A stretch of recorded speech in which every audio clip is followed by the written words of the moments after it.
प्रेम से बोलिए संतोषी माता की जय। संतोषी माता की व्रत कथा। एक गांव में एक बुढ़िया रहती थी जिनके 7 बेटे थे। 6 बेटे कमाने वाले थे लेकिन एक बेटा निकम्मा था। 6 बेटे कमाने वाले थे और एक बेटा निकम्मा था। बुढ़िया माँ 6 पुत्रों का जूठा 7वें पुत्र को दिया करती। 7वां पुत्र एक दिन अपनी पत्नी से बोला, देखो मेरी माता का मुझ पर कितना प्रेम है। वह बोली, क्यों नहीं, सबका जूठा बचा हुआ तुमको जो खिलाती है। तब वह बोला, जब तक आंखों से ना देखूं मान नहीं सकता। पत्नी ने हंसकर कहा, देख लोगे तब तो मानोगे ना। फिर कुछ दिनों के बाद एक बड़ा त्योहार आया। घर में 7 तरह के भोजन और चूरमा के लड्डू बने। वह पत्नी की बात को जांचने के लिए सिर दर्द का बहाना बनाकर पतला कपड़ा ओढ़कर रसोई में जाकर सो गया और कपड़े में से सब देखता रहा। 6 भाई भोजन करने आए। उसने देखा माँ ने उनके लिए सुंदर सुंदर आसन बिछाए, 7 तरह की रसोई परोसी और आग्रह कर करके उन्हें भोजन कराती रही। वह चुपचाप देखता रहा। 6 भाई भोजन करके उठ गए। तब माँ ने उनकी 5 थालियों में से लड्डुओं के टुकड़ों को उठाया और एक लड्डू बनाया। जूठन साफ करके माँ ने उसे पुकारा, उठ बेटा उठ, तेरे भाइयों ने भोजन कर लिया, तू भी उठकर भोजन कर ले। तब उसने कहा, माँ मुझे भोजन नहीं करना, मैं परदेश जा रहा हूँ। माता ने कहा, कल जाना हो तो आज ही चला जा। वह बोला, हाँ हाँ आज ही जा रहा हूँ। ऐसा कहकर वह घर से निकल गया। चलते समय उसे पत्नी की याद आई। वह गौशाला में कंडे थाप रही थी। तब वह वहां जाकर बोला, सुनो मेरे पास तो कुछ नहीं है, ये अंगूठी है, ये ले लो और अपनी कोई निशानी मुझे भी दे दो। पत्नी बोली, मेरे पास क्या है, ये गोबर भरा हाथ है। ऐसा कहकर उसकी पत्नी ने पीठ पर गोबर के हाथ की थाप मार दी। तब वह चल पड़ा। चलते चलते दूर देश में पहुंच गया। वहां एक साहूकार की दुकान थी। वहां जाकर बोला, सेठ जी मुझे नौकरी पर रख लो। साहूकार को नौकर की सख्त जरूरत थी। साहूकार ने कहा, काम देखकर तनख्वाह मिलेगी। उसने कहा, सेठ जी जैसा आप ठीक समझे। अब उसे साहूकार के यहाँ नौकरी मिल गई। वह वहां दिन रात मेहनत से काम करने लगा। कुछ दिन में दुकान का लेन देन, हिसाब किताब, ग्राहकों को माल बेचना, सारा काम करने लगा। साहूकार के 7-8 नौकर थे, वे सब चक्कर खाने लगे। लेकिन उसने अपनी लगन, परिश्रम और ईमानदारी से सभी को पीछे छोड़ दिया और उसे फिर अपने किए का फल भी मिला। सेठ ने भी उसका काम देखा और 3 महीनों में ही उसे मुनाफे में साझेदार बना लिया।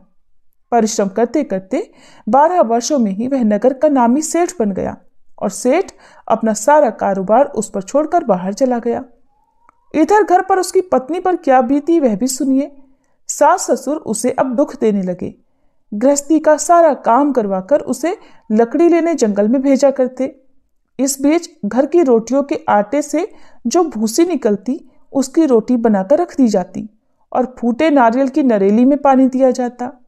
इस तरह उसके दिन बीतते रहे। एक दिन जब वह जंगल में लकड़ी लेने जा रही थी तब उसे रास्ते में बहुत सी स्त्रियां संतोषी माता का व्रत करती दिखाई दी। वह वहां खड़ी होकर पूछने लगी, बहनों ये तुम किस देवी या देवता का व्रत कर रही हो और इसके करने से क्या फल मिलता है? इस व्रत के करने की क्या विधि है? यदि तुम अपने इस व्रत का विधान मुझे समझाकर कहोगी तो मैं तुम्हारा बड़ा एहसान मानूंगी। उनमें से एक स्त्री बोली, सुनो ये संतोषी माता का व्रत है। इसके करने से निर्धनता और दरिद्रता का नाश होता है, लक्ष्मी आती है, मन की चिंताएं दूर होती हैं, मन को प्रसन्नता और शांति मिलती है, निपुति को पुत्र मिलता है, पति बाहर गया हो तो वह शीघ्र लौट आता है, कुमारी कन्या को मनपसंद वर मिलता है, चलता मुकदमा खत्म हो जाता है, कलह क्लेश की स्थिति हो तो मुख शांति होती है, घर में धन जमा हो, धन जायदाद का लाभ होता है, और भी जो कुछ भी मन में हो, जो कुछ भी कामना हो, सब संतोषी माता की कृपा से पूरी हो जाती है, इसमें संदेह नहीं। तब वह पूछने लगी, ये व्रत कैसे किया जाता है, ये भी बताओ तो बड़ी कृपा होगी। वह स्त्री कहने लगी, बहन बिना परेशानी, श्रद्धा और प्रेम से जितना भी बन सके प्रसाद लेना। 5.25 पैसे से 5.25 आने या फिर इससे भी ज्यादा शक्ति और भक्ति के अनुसार गुड़ और चना लेना। हर शुक्रवार को निराहार रहकर कथा कहना सुनना। इसके बीच में क्रम टूटना नहीं चाहिए। लगातार नियम का पालन करना। सुनने वाला कोई ना मिले तो घी का दीपक जलाकर उसके आगे जल से भरा हुआ पात्र रखकर कथा कहना, परंतु नियम नहीं टूटना चाहिए। जब तक कार्य सिद्ध न हो नियम पालन करना और कार्य सिद्ध हो जाने पर व्रत का उद्यापन करना। 3 मास में ही माता पूरा फल प्रदान करती हैं। यदि किसी के ग्रह खोटे हों तब भी माता 1 वर्ष में अवश्य उनको अनुकूल करती हैं। कार्य सिद्ध होने पर ही उद्यापन करना चाहिए, बीच में नहीं। उद्यापन में 2.5 सेर आटे का खाजा और इसी अनुसार खीर और चने का साग बनाना, 8 बच्चों को भोजन कराना, जहां तक मिले देवर, जेठ, भाई, बंधु या कुटुंब के लड़के लेना, ना मिले तो रिश्तेदारों और पड़ोसियों के लड़के बुलाना, उन्हें भोजन कराकर यथाशक्ति दक्षिणा देकर माता का नियम पूरा करना। ध्यान रखना उस दिन घर में कोई खटाई न खाए। यह सुनकर वह वहां से चल पड़ी। रास्ते में लकड़ी के गट्ठर को उसने बेच दिया और उन पैसों में गुड़ चना लेकर माता के व्रत की तैयारी कर आगे चली। रास्ते में संतोषी माता के मंदिर में जाकर वह माता के चरणों में लेट गई और विनती करने लगी, माँ, मैं दीन हूँ, निपट मूर्ख हूँ, व्रत के कोई भी नियम नहीं जानती हूँ, मैं बहुत दुखी हूँ। हे माता, मेरा दुख दूर करो, मैं तुम्हारी शरण में हूँ। संतोषी माता को उस पर दया आ गई। एक शुक्रवार बीता कि दूसरे शुक्रवार को ही उसके पति का पत्र आया और तीसरे शुक्रवार को उसका भेजा हुआ पैसा भी आ पहुंचा। अब तो ये देखकर जिठानी मुंह सिकोड़ने लगी, इतने दिनों बाद पैसा आया, इसमें क्या बढ़ाई है। लड़के ताने देने लगे, काकी के पास तो पत्र आने लगे, रुपया आने लगा, अब तो काकी की खूब खातिर बढ़ेगी और अब तो काकी बुलाने से भी नहीं बोलेगी। बेचारी सरलता से कहती कि भैया पत्र आए, रुपया आए तो हम सब के लिए ही तो अच्छा है। ऐसा कहकर आंखों में आंसू भरकर संतोषी माता के मंदिर में जाकर वह मातेश्वरी के चरणों में गिरकर रोने लगी। कहने लगी, माँ, मैंने तुमसे पैसा तो नहीं मांगा, मुझे पैसे से क्या काम, मुझे तो अपने सुहाग से काम है। माँ, मैं तो अपने स्वामी के दर्शन और सेवा मांगती हूँ। तब माता ने प्रसन्न होकर कहा कि जा बेटी, तेरा स्वामी भी जल्दी आएगा। ये सुनकर खुशी से बावली होकर वह घर आकर काम करने लगी। अब संतोषी माता विचार करने लगी कि इस भोली भाली पुत्री से मैंने कह तो दिया कि तेरा पति शीघ्र आएगा, पर आएगा कहाँ से? वो तो इसे स्वप्न में भी याद नहीं करता। उसे इसकी याद दिलाने तो अब मुझे ही जाना पड़ेगा। संतोषी माता ने उस बुढ़िया के बेटे को स्वप्न में समझाया, पुत्र, तेरी पत्नी कष्ट उठा रही है। तब वह बोला, माँ, ये तो मुझे भी पता है, लेकिन क्या करूं, वहां कैसे जाऊं? परदेश की बात है, लेन देन का सारा हिसाब किताब है और कोई जाने का रास्ता भी नजर नहीं आता। आप ही कोई राह दिखाइए कि मैं वहां कैसे जाऊं। तब संतोषी माता कहने लगी, सवेरे नहा धोकर संतोषी माता का नाम ले, घी का दीपक जलाकर दंडवत कर और दुकान पर जाकर बैठना। देखते देखते तेरा लेन देन सब चुक जाएगा और जमा माल बिक जाएगा। सांझ होते होते धन का ढेर लग जाएगा। अब तो वह अगले दिन सुबह बहुत जल्दी उठा। उसने अपने मित्रों परिचितों से स्वप्न में माता द्वारा कही गई बात कह सुनाई। वे सब उसकी बात सुनकर उसकी खिल्ली उड़ाने लगे। कहने लगे, कहीं कभी सपने की बात भी सच्ची होती है क्या? लेकिन उनमें एक बूढ़ा व्यक्ति बहुत समझदार था। वह बोला, देखो भाई, मेरी बात मानो, इस तरह सच या झूठ कहने के बदले देवता ने जैसा कहा है वैसा ही करना। तेरा क्या जाता है? अब बूढ़े व्यक्ति की बात मानकर नहा धोकर उसने संतोषी माता को प्रणाम किया, फिर घी का दीपक जलाकर दुकान पर जा बैठा और जैसा संतोषी माता ने कहा वैसा ही हुआ। शाम तक धन का ढेर लग गया। वह हैरान हो गया। मन में संतोषी माता का नाम लेकर प्रसन्न होकर घर जाने के लिए गहने, कपड़े और सामान खरीदने लगा। सब काम से निपट कर वह अपने घर को रवाना हुआ। उधर उसकी पत्नी जंगल में लकड़ी लेने गई थी। लौटते समय थक जाने के कारण वह संतोषी माता के मंदिर पर विश्राम करने बैठ गई। ये तो उसका रोज रुकने का स्थान था। तब धूल उड़ती देखकर उसने माता से पूछा, हे माते, ये धूल कैसे उड़ रही है? संतोषी माता ने कहा, पुत्री, ये देख, तेरा पति आ रहा है। अब तू ऐसा कर, लकड़ियों के 3 बोझ बना, एक नदी के किनारे रख, दूसरा मेरे मंदिर पर और तीसरा अपने सिर पर रख। तेरे पति को लकड़ी का गट्ठर देखकर मोह पैदा होगा। ये वहां पर रुकेगा, नाश्ता पानी करके माँ से मिलने जाएगा। तो लकड़ी का गट्ठर उठाकर जाना और बीच चौक में गट्ठर डालकर 3 आवाजें जोर से लगाना, लो सासू जी, लकड़ियों का गट्ठर लो, भूसी की रोटी दो, नारियल के खोपरे में पानी दो, और आज कौन मेहमान आया है? संतोषी माता की बात सुनकर वह बहुत अच्छा माँ कहकर प्रसन्न मन से लकड़ियों की 3 गट्ठर बना लाई। एक नदी के तट पर, दूसरा माता के मंदिर पर रखा। इतने में ही मुसाफिर वहां आ पहुंचा। सूखी लकड़ी देखकर उसको इच्छा हुई कि अब यहीं विश्राम कर ले और भोजन बनाकर खा पीकर फिर गांव को चले। इस प्रकार भोजन करके विश्राम कर वह अपने गांव में आ गया। उसी समय बहू सिर पर लकड़ी का गट्ठर लिए आई। उसने गट्ठर को आंगन में डाला, जोर से 3 आवाजें लगाई। लो सासू जी, लकड़ी का गट्ठर लो, भूसी की रोटी दो, नारियल के खोपरे में पानी दो। आज कौन मेहमान आया है? ये सुनकर सास ने अपने दिए हुए कष्टों को भुलाने के लिए कहा, बहू तू ऐसा क्यों कह रही है? तेरा पति ही तो आया है।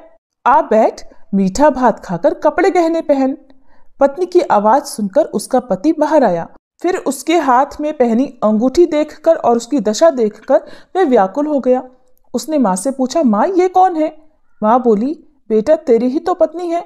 आज 12 वर्ष हो गए हैं। जब से तू गया है तब से सारे गांव में जानवर की तरह भटकती फिरती है। काम काज कुछ करती नहीं, 4 समय आकर खा जाती है। अब मुझे देखकर भूसी की रोटी और नारियल के खोपरे में पानी मांगती है। तब वह बोला, माँ मैंने इसे भी देखा है और तुम्हें भी। मुझे दूसरे घर की चाबी दो, मैं उसमें रहूंगा। माँ ने कहा, ठीक है बेटा, जैसी तेरी मर्जी। ऐसा कहकर माँ ने चाबी का गुच्छा बेटे के सामने रख दिया। उसने दूसरे घर को खोलकर सारा सामान जमाया। एक ही दिन में वहां राजा के महल जैसा ठाट बाट हो गया। अब क्या था, वह सुख भोगने लगी। अगला शुक्रवार उसने अपने पति से कहा कि सुनो, मुझे संतोषी माता का उद्यापन करना है। पति बोला, बहुत अच्छा, खुशी से कर लो। अब वह उद्यापन की तैयारी करने लगी। जेठ के लड़कों को भोजन के लिए कहने गई। उन्होंने मंजूर किया, परंतु पीछे से जेठानी ने अपने बच्चों को सिखलाया, देखो रे, भोजन के समय सब लोग खटाई मांगना, जिससे उसका उद्यापन पूरा ना हो। अब लड़के भोजन करने आए। खीर पेट भरकर खाई, लेकिन माँ की बात याद आते ही कहने लगे, चाची हमें कुछ खटाई खाने को दो, खीर खाना हमें बिल्कुल अच्छा नहीं लगता। और लड़के उठ खड़े हुए, फिर बोले, पैसे लाओ। भोली भाली बहू कुछ भी नहीं जानती थी। उसने उन लड़कों को पैसे दे दिए। लड़कों ने बाजार जाकर उन पैसों से इमली खरीदी और खाई। ये सब देखकर अब बहू पर संतोषी माता का कोप हुआ। राजा के दूत उसके पति को पकड़कर ले गए। जिठानी कहने लगी, अब सब पता चल जाएगा जब जेल की रोटी खाएगा। बहू से ये वचन सहन नहीं हुए। वह संतोषी माता के मंदिर में गई और कहने लगी, माता ये आपने क्या किया? हंसाकर आप मुझे क्यों रुलाने लगी? संतोषी माता बोली, पुत्री तूने मेरा व्रत भंग किया है, इतनी जल्दी सारी बातें भुला दी। वह बोली, माँ मैं तो कुछ भी नहीं भूली, ना ही मैंने कोई अपराध किया है। मुझे तो लड़कों ने भूल में डाल दिया, मुझे क्षमा करो माँ। तब माँ बोली, ऐसी भूल भी कहीं होती है? वह बोली, अब कोई भूल नहीं होगी। अब बताओ मेरे पति कैसे वापस आएंगे? संतोषी माता बोली, पुत्री जा, तेरा पति तुझे रास्ते में ही आता मिलेगा। वह मंदिर से निकलकर बाहर आई तो रास्ते में उसे अपना पति आता हुआ मिला। उसने पूछा, कहाँ गए थे? तब वह बोला, इतना धन जो कमाया है उसका कर राजा ने मांगा था, वही भरने गया था। तब वह प्रसन्न होकर बोली, भला हुआ, अब घर चलो। फिर अगला शुक्रवार आया। तब वह बोली, मुझे माता का उद्यापन करना है। पति ने कहा, ठीक है करो। फिर वह जेठ के लड़कों से भोजन करने को कहने गई। जेठानी ने लड़कों को फिर सिखा दिया कि तुम पहले की तरह खटाई मांगना। अब की बार लड़के भोजन करने बैठे, लेकिन भोजन करने से पहले ही कहने लगे, हमें खीर पूरी अच्छी नहीं लगती, जी घबराता है, कुछ खटाई खाने को दो। तब वह बोली, खटाई तो खाने को नहीं मिलेगी, खाना हो तो खाओ। उनके उठकर चले जाने पर उसने ब्राह्मणों के लड़के बुलवाकर उन्हें भोजन करवाया। दक्षिणा की जगह उन्हें एक एक फल दिया। इससे संतोषी माता प्रसन्न हो गई और माता की कृपा से 9 माह बाद उनको चंद्रमा के समान एक सुंदर पुत्र प्राप्त हुआ। पुत्र को लेकर वह हर दिन संतोषी माता के मंदिर में जाने लगी। माँ ने सोचा, ये रोज आती है, आज क्यों ना मैं ही इसके घर चलूं, इसका आश्रय देखूं तो सही, ये कैसे रहती है, कहाँ रहती है। ये विचार कर माता ने भयानक रूप बनाया। गुड़ और चने से सनामुख, ऊपर से मुंड के समान होठ, उस पर मक्खियां भिनभिना रही थी। दहलीज पर पैर रखते ही उसकी सास चिल्लाई, देखो रे, कोई चुड़ैल डाकनी चली आ रही है, जल्दी भगाओ इसे, नहीं तो सबको खा जाएगी। बहू रोशनदान से देख रही थी। वह प्रसन्न हो उठी, आज मेरी माता मेरे घर आई है। ऐसा कहकर दूध पीते बच्चे को गोद से उतार दिया। ये सब देखकर सास क्रोध में बोली, अरे देखो तो जरा इसकी उतावली, कैसे उतावली हुई जा रही है, जो बच्चे को ही पटक दिया। इतने में ही माँ के प्रताप से जहां देखो वहां लड़के ही लड़के नजर आने लगे। वो बोली, माँ जी, मैं जिनका व्रत करती हूँ ये वही संतोषी माता है। ऐसा कहकर उसने झट से घर के सारे किवाड़ खोल दिए।